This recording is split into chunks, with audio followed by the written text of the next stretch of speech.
So AAPI, what is it? What does AAPI stand for?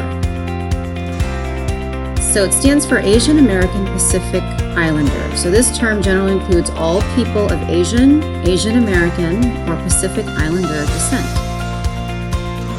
Now looking at this map, that covers a whole lot of land, right? So there are lots of regions, lots of countries of which Asia is a part.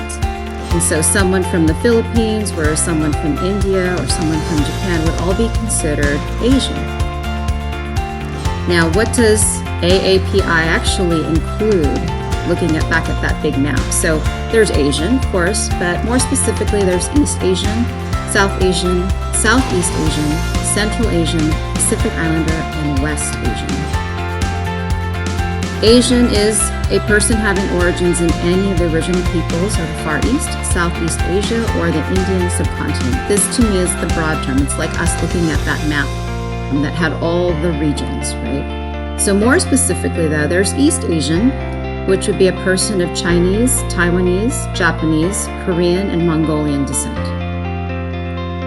Then there's South Asian, which would be a person of Indian, Bangladesh, Sri Lankan, Nepal, and Pakistani backgrounds. Southeast Asian, which I am considered to be because I am a person of Filipino, Cambodian, Vietnamese, Lao, Indonesian, Thai, or Singaporean descent. Central Asian would be a person with origins in the original peoples of Kazakhstan, Kyrgyz Republic, Tajikistan, Turkmenistan, and Uzbekistan.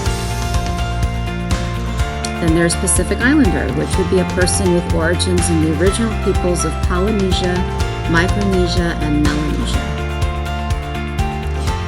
And lastly, there's West Asian, which is a person with origins in the original peoples of Armenia, Azerbaijan, Bahrain, Cyprus, Georgia, Iraq, Israel, Jordan, Kuwait, Lebanon, Oman, Palestine, Qatar, Saudi Arabia, Syria, Turkey, United Arab Emirates, and Yemen. So now that you know what AAPI stands for, and hopefully you also have a little more wisdom as what countries that could entail, I hope that you also keep in mind that someone from, say, Japan, or from China, or from Pakistan, obviously would have their own distinct culture, rich traditions, food, and language, of which I'm sure they're all very proud. So as we continue into May, I hope that you keep your hearts and your ears open as we continue to celebrate Asian Pacific Islander Heritage Month.